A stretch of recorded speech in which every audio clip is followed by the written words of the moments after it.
We start the programme in India, where at least 260 people have been killed in a train crash in the eastern state of Odisha. Officials are warning that the number of dead is expected to rise. 900 people have already been injured. It's already the country's worst train crash this century. 3 trains were involved in the collision, which all began after a passenger train derailed. Vincent McAvenny reports. It was supposed to be an overnight train journey, but ended up a disaster in the middle of the countryside. It's believed several carriages from the Shalimar-Chennai Coromandel Express derailed at about 1900 local time. Some ended up on the adjacent track, only for them then to be hit by another train, the Howrah Superfast Express, travelling from Yeswantpur to Howrah. Carriages were toppled due to the powerful impact, smashing open compartments. Rescue teams and residents climbed up the mangled wreckage to try to find survivors. Some who escaped watched on in shock.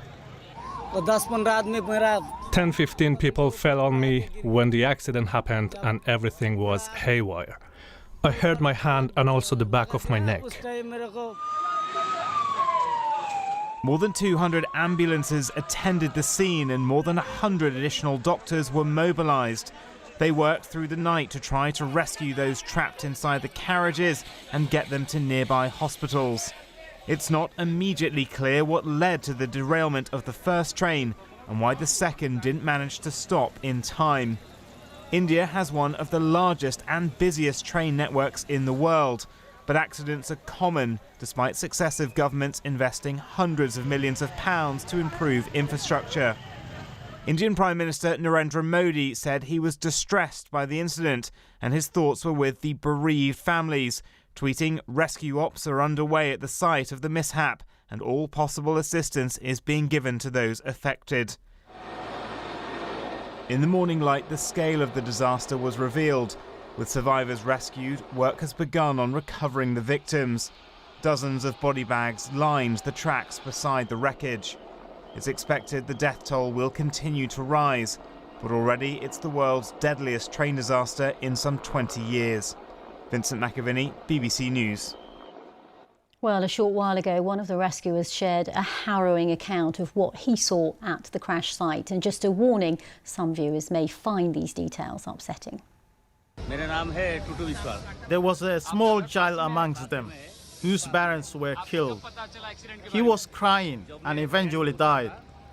Many people were there asking desperately for water. I offered water to each and every one of them. Lots of people, including women from my village, came out to help.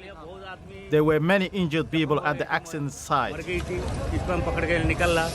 We successfully rescued many of them and escorted them to the bus stop.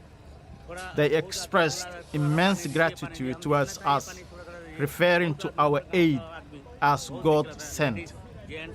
Witnessing the scene of the accident caused my mind to go numb. I was completely covered all over in blood.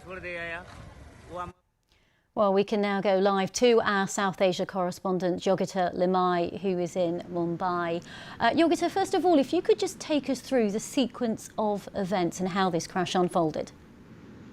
So around 7 p.m. Last evening, this was a train that was going from eastern India to southern India. It was passing through the state of Odisha.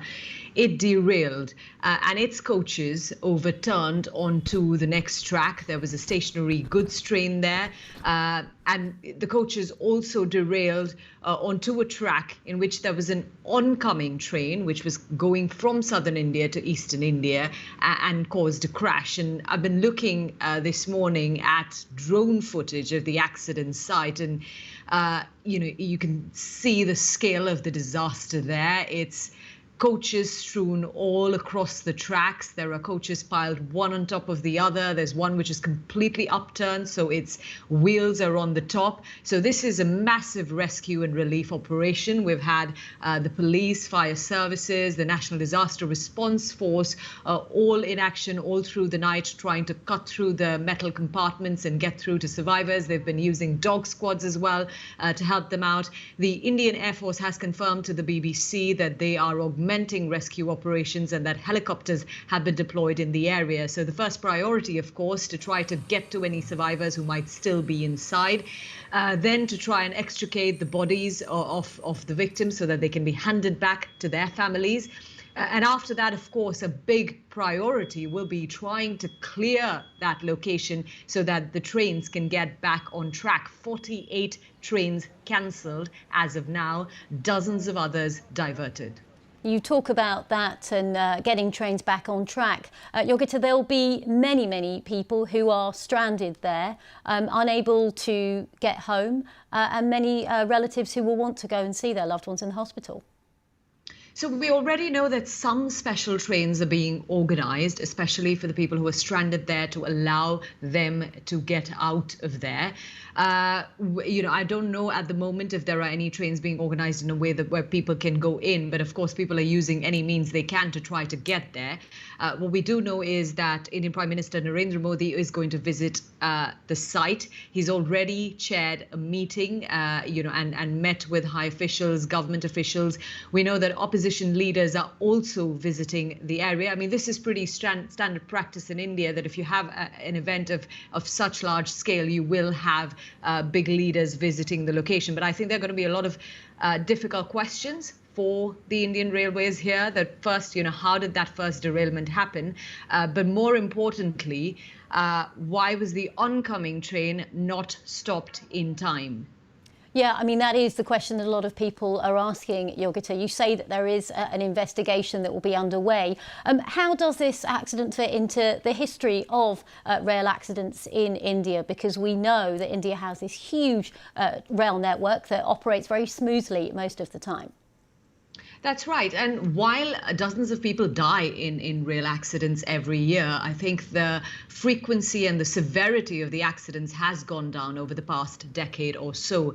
In fact, this particular accident is already being described as the worst of this century, certainly the deadliest in many decades. I'm trying to remember the last time I saw something of this scale. And it's only this morning, actually, when people saw those pictures on television that the scale of it has become clear to people. So there's a lot of sorrow, a lot of shock in India right now. We're told that also actually in the local areas, there are people who have been rushing into hospitals to try to donate blood, because a lot of blood is required to treat the injured. So at the moment, I'd say the mood in the country is really one of shock and grief. But there will be tough questions about how this was allowed to happen. Thank you very much, Yogita Limai in Mumbai. And it's a national day of mourning in the wake of that rail accident in India.